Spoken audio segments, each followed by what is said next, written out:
Thank you, Ted and Dr. Federley. The Irish part of my heritage and my Irish soul soared and was deeply inspired by that wonderful song, beloved by many. Thank you. And Mignon and Michael, thank you as well for introducing our service so warmly today. A beloved member of the congregation died this week, who had a very long and deep history with this fellowship and was deeply known and beloved by many.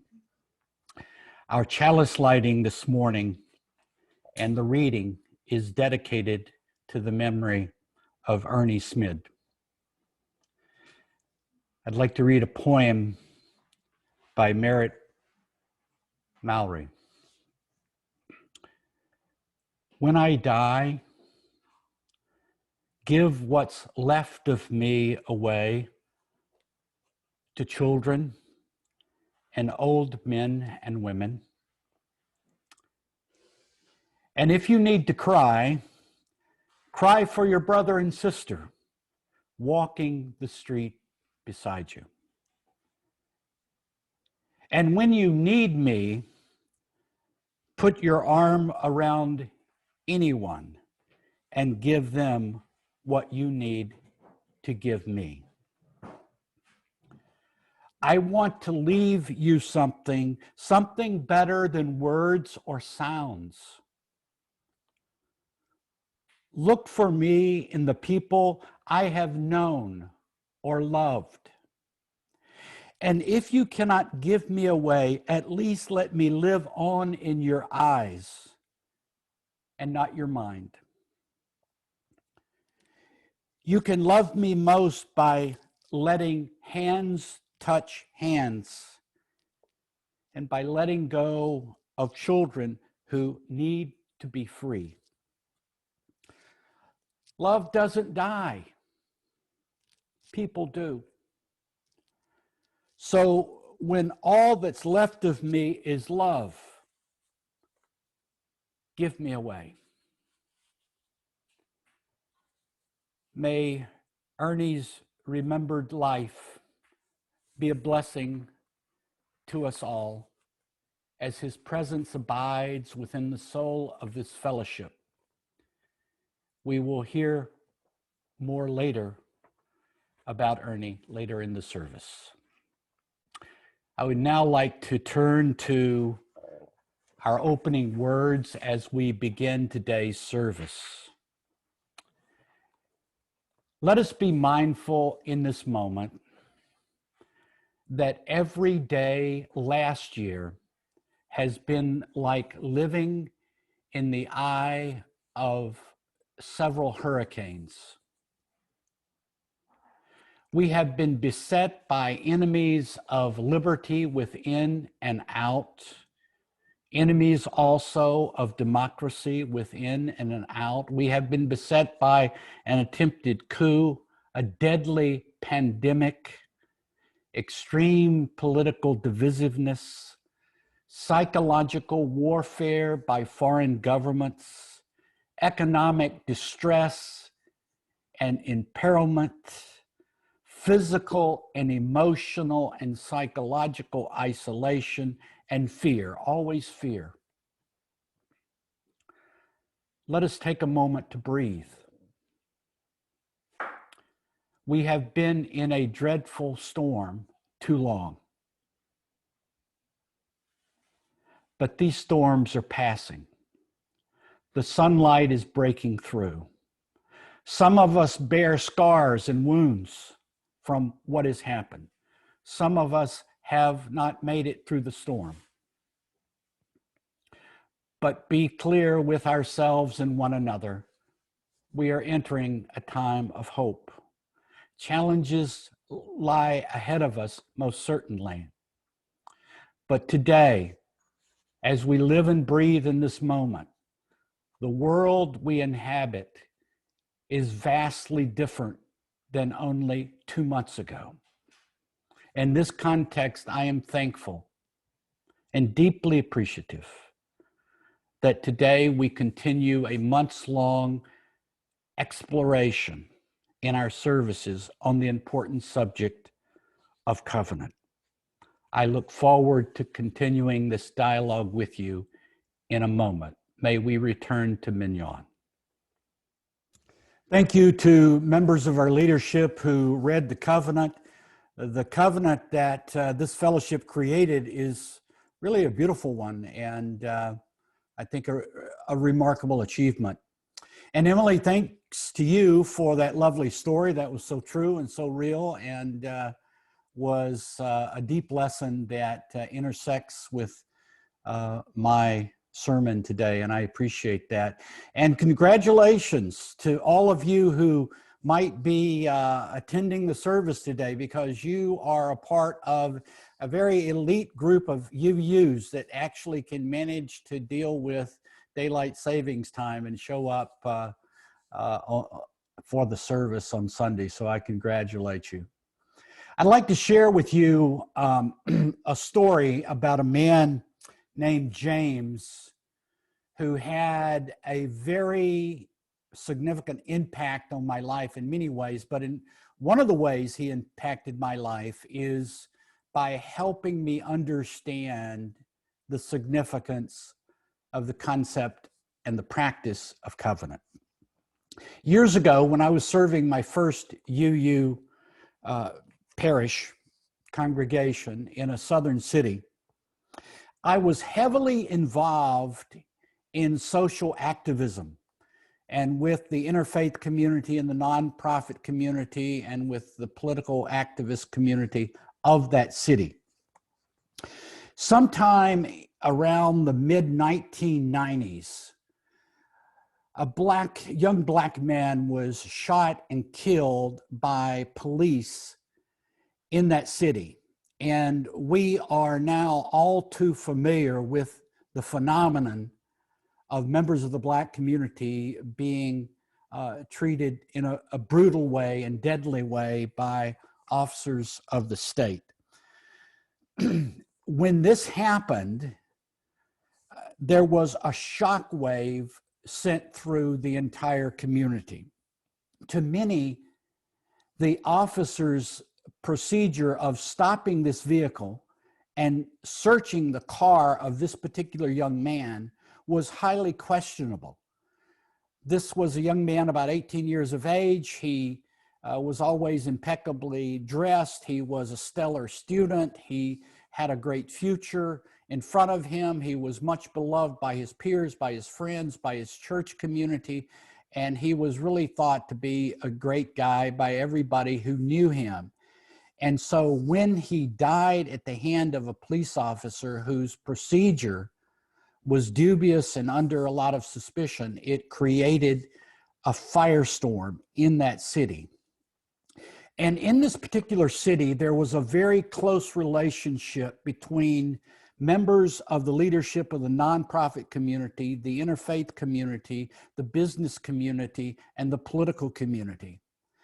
So a number of these leaders came together and said, what can we do about this? And they developed a plan of trying to do something about what happened. But of course, what can you do in the face of such a horrific tragedy? But one thing they decided to do was to immediately hold a town hall meeting in which all the major stakeholders of the city involved in a tragedy like this could come together and discuss the problem.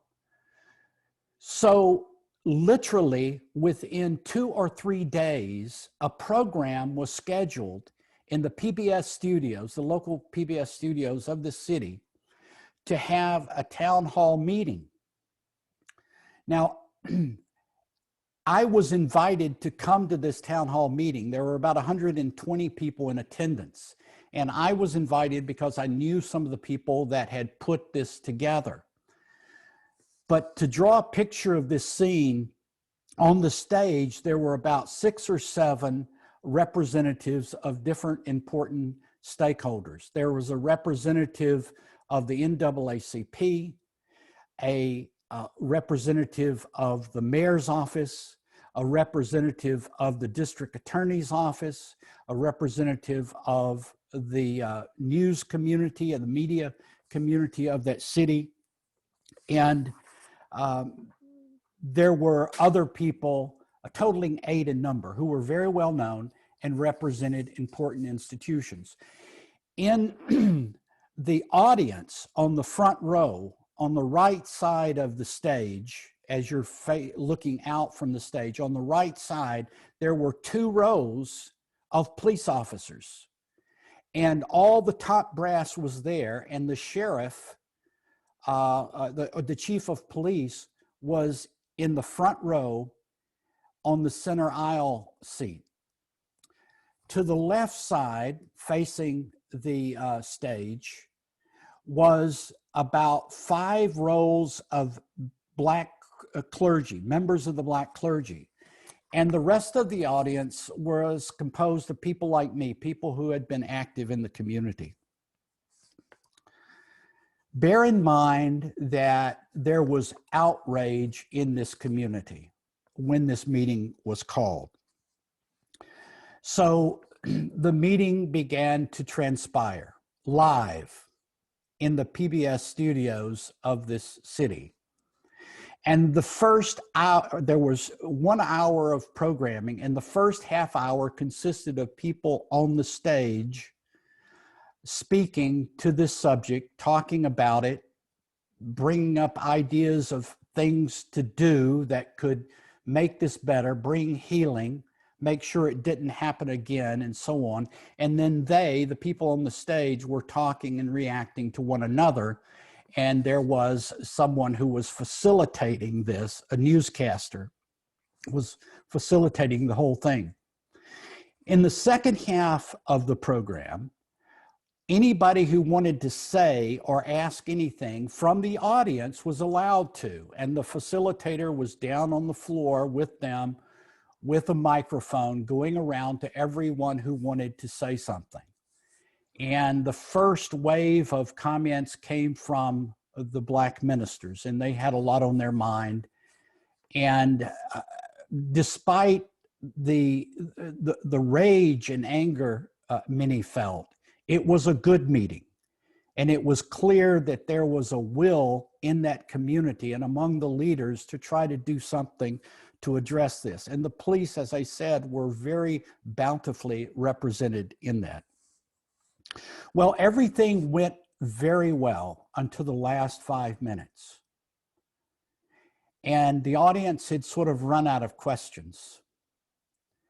And the person who was who held the microphone and was going around talking to people, he saw that a young white man had raised his hand, and he went over to him. There was no one else trying to say something or ask a question. He went over to him, and he stood up, and he didn't ask a question, but he said, "I believe that white people need to form an organization that will represent and stand up for their rights." He continued and said, "I just lost the opportunity to be hired by the police department because of affirmative action policy." And I was in a position where I could see the chief of police. He spun around and looked at this guy with dagger eyes. The facilitator was very skillful and quickly whined his way out of this entanglement. He said a few words, and then the program was over. The contrast between this young white man's remarks and the subject that had brought us together that night was unbelievably jarring and sent a wave of tension instantaneously through the whole audience. Some people, myself included, were saying, "How did he get in here?" But this meeting had been scheduled so rapidly, there hadn't been a rigorous screening process, and somehow he had got in. The tragedy of a death of a young black man that had brought us together that night symbolized a system, vast system of injustice. And here was this white young man who had white privilege every day of his life and enjoyed that privilege in abundance, lamenting the unfairness of life. It was jarring. The program ended, the audience dispersed, groups of people clustered with people they knew. The young white man who had made provocative remarks went off and chatted with two friends that he had come with. I was looking around for someone I could talk to. Then I saw a man I knew named James approach this young man. I had known James for several years. I loved and admired James, as did many.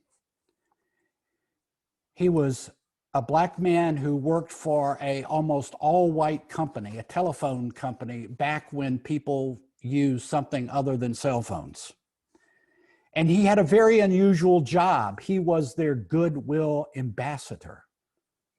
And his job consisted of attending and being involved with every important community-minded organization in that city. So he was a member of the board of the National Conference of Christians and Jews, the United Way, the Interfaith Council, the Community Council, and other high-profile organizations. James had 3 children. He and his wife had recently celebrated their 40th anniversary. He was a remarkable person, a bridge builder, known by many. I walked over to where James was headed just as he got to the white man who had recently spoken. And James got his attention, and the first thing he said to him is, "Young man, did you get a chance to say everything you wanted to say?" Given all that had happened that week and that night, I was flabbergasted by this remark. Well, the young man was only too glad to answer that question. "No, I didn't." And he began to say more, much more. And James just listened. And as I listened to the young man speak, I came to realize that he had absolutely no awareness that what he was doing and saying were extraordinarily offensive. None whatsoever. After about 20 minutes of him speaking, James said, "My young friend, I thank you for your remarks and for you telling me your story. And now I would like to share with you what it was like for me as a young black man deep in the South in a southern city dominated by white men in the 1940s and 1950s to survive and find a way to have a family that I could support, and to find a way to support my family and to deal with what I had to deal with as I clung to every way possible for me and my family to survive." And he did. For the next 20 minutes, patiently, slowly, quietly, not with anger, but gently even. The young man listened to every word. And the young man was, I think, ever increasingly astonished that someone could live a life and survive with so much humiliation, so much petty daily degradation, so many setbacks, indignities, and struggles, as James' story suggested. At the end of the conversation, James, who knew just about everybody in town, motioned over to the photographer of the local newspaper. There was only one major newspaper in this city. And he said, "Come over here and take my picture." And he put his arm around the young man. He hugged his shoulder. He had his body close to him. He smiled broadly, and he said, "Young man, smile." And the young man did. And that photographer took their picture, and that picture was on the top of the second page of the newspaper that went out to more than 1 million people the next day. And that picture, for many, symbolized what that meeting had been about. Was this a permanent transformation of the young man? I doubt it. Was it a transitory moment of insight? I think probably.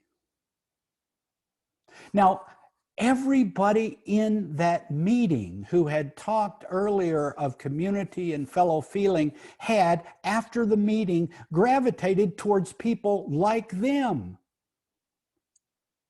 But James had not done that.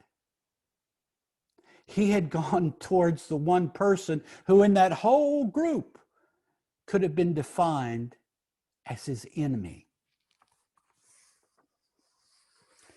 James embodied then, as he often did, a way of being in the world which is open, respectful, and based on integrity. And he offered it to the young man. I had lunch with James 2 weeks later, and I asked him about his encounter. James said to me, "Ed, I saw right through that young man's provocative rhetoric. I saw how he speaks out of deep, deep ignorance and fear. And I refuse to talk to those things. I knew, like me, he has a fundamental need for respect and dignity. God knows I know I do. And I believed he did.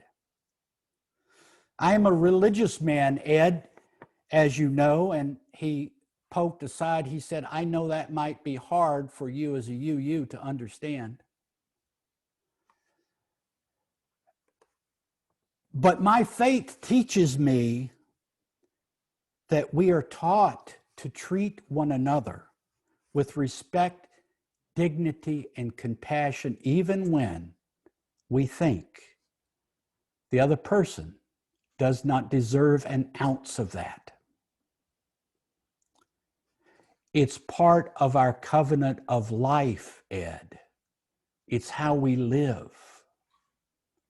James is one of those people who taught me the power and importance of covenant before I really understood or appreciated it.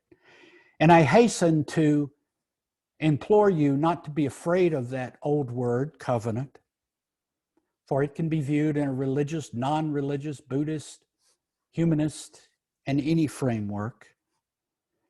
It is simply an old and revered word meaning an agreement among people to how to be with one another. James helped me see, above all, that the idea of a covenant was a mighty civilizing force, saving human beings from endless rounds of attack, counterattack, retaliation, injury, and retribution. Covenants bring us from the domain of what is in it for me into the domain of what can we do together to improve and enrich all of our lives. Covenants bring us out of the domain of what can I get for myself into the domain of what can we do together. What we can do together is always infinitely greater than what we can do by ourselves. That is a fundamental fact. People act and live on the basis of instinct, natural impulses, strong emotions, and particularly reenactments of patterns from their family of origins, particularly those that wounded them the most. These influences are like innate and automatic guidance systems. Carefully thought out principles rarely truly guide many lives on this earth, but we are given the precious opportunity to break the ancient domain of self-centeredness and the innate forces that often drive us, and to move into a better realm of living. Yes, covenant involves risk, the possibility of being misunderstood, the possibility of failure, the possibility of rejection. Sam, in the story that I just told you, James took on that risk. He had the courage of his convictions, and he was willing to expose himself to rejection. The fellowship is a unique place where we can safely engage in and explore the adventure of being in covenant with one another.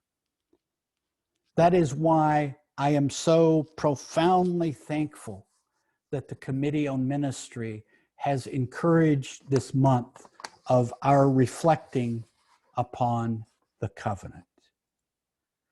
Thank you, and may we return to the rest of the service. I'd like to share the following words with you as we extinguish our chalice. May the light of this flame go into our hearts and minds as peace, as light, as hope, as compassion. My benediction words come from Kimberly Johnson. We are the ones we have been waiting for. We are not perfect, but we are perfectly fitted for this day. May we honestly face our past as we chart a new future. May we be bold in charting this new future which we alone control. May we have faith in this future which is unknown. May we remember that we are the ones we have been waiting for. Amen.